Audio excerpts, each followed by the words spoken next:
नमस्कार, मैं ऋषि शर्मा।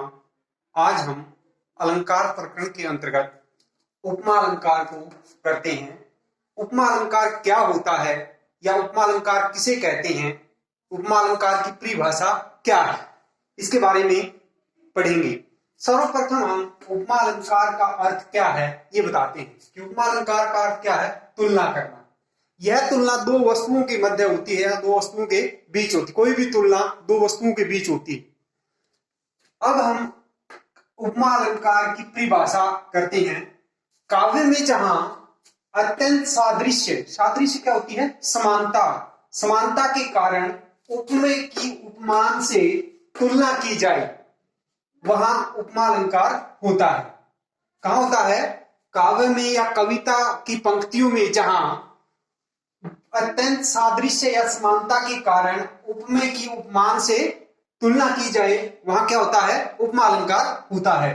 साधारण रूप में उपमा अलंकार की पहचान निम्नलिखित वाचक शब्दों द्वारा भी होती है, जैसे सा, से, सी, इव, सरिस, सम, जो, सदृश, तुल्य आदि।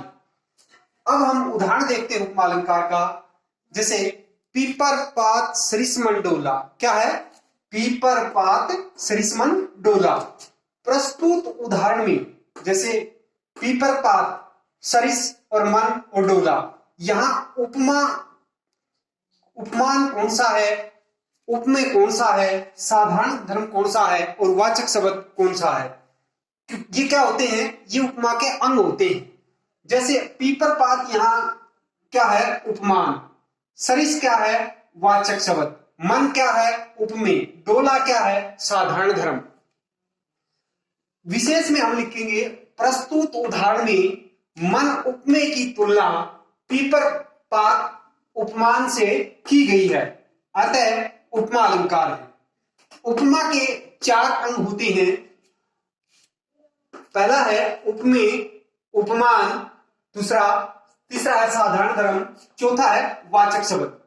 अब इस कि उपमेय क्या होता है, उपमान क्या होता है, साधारण धर्म क्या होता है और वाचक शब्द क्या होता है, इसके बारे में हम जानेंगे। यहां हम एक उदाहरण लिखते हैं, जैसे चांद सा सुंदर मुख। इसमें हम ये बताएंगे कि इसमें उपमेय कौन सा है इस परिभाषाओं के साथ। पहला है उपमेय। उपमेय क्या होता है? जिस प्रसिद्ध वस्तु की तुलना की जाए उसे क्या कहते हैं? उपमेय। यहां जैसे चांद सा सुंदर मुख, यहां किसकी मुख की तुलना किससे की गई है? चांद से। तो जिसकी तुलना की जाती है वो क्या होता है? उपमेय। तो यहां क्या हो गया? उपमेय, मुख।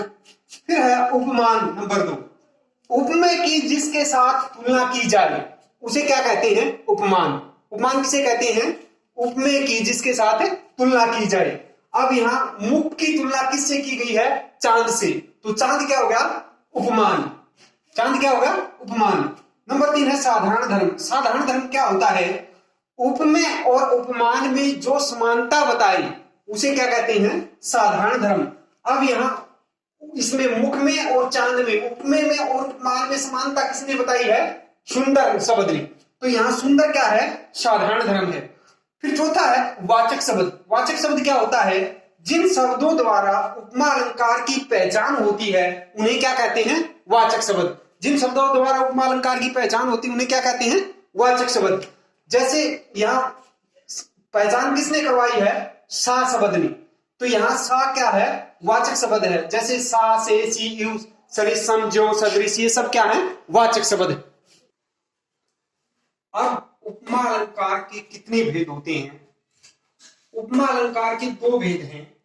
पहला है पूर्णोपमा, दूसरा है लुप्तोपमा। फिर हम पढ़ेंगे कि पूर्णोपमा अलंकार क्या होता है, पूर्णोपमा क्या होती है। काव्य में जहां उपमा के चारों अंग कौन कौन से? उपमेय, उपमान, साधारण धर्म और वाचक शब्द, ये चारों अंग जहां विद्यमान होंगे वहां या मौजूद होंगे वहां क्या होगा? पूर्णोपमा अलंकार होगा या होता है। जहां उपमा के चारों अंग उपमेय, उपमान, साधारण धर्म और वाचक शब्द विद्यमान होंगे या मौजूद होंगे वहां पूर्णोपमा अलंकार होता है। जैसे उदाहरण है हाय तुलसी कोमल बच्ची।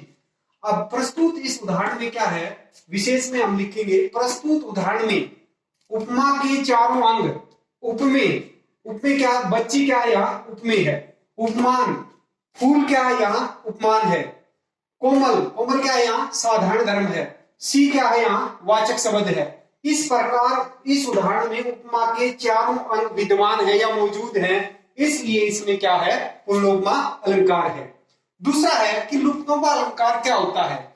लुप्तोपमा अलंकार क्या होता है, तो काव्य में जहां उपमा के चारों अंगों, चारों अंग कौन से, उपमेय, उपमान, साधारण धर्म और वाचक शब्द, इनमें से यदि कोई भी एक अंग लुप्त है तो वह क्या होगा, लुप्तोपमा अलंकार होता है।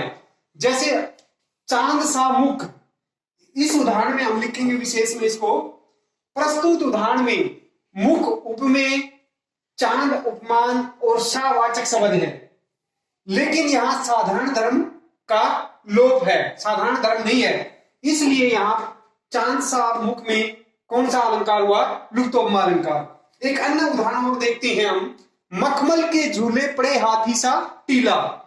तो इस उदाहरण में टीला क्या है, सा क्या है, हाथी क्या है। तो प्रस्तुत उदाहरण में टीला उपमेय है, हाथी उपमान है और सा वाचक शब्द है।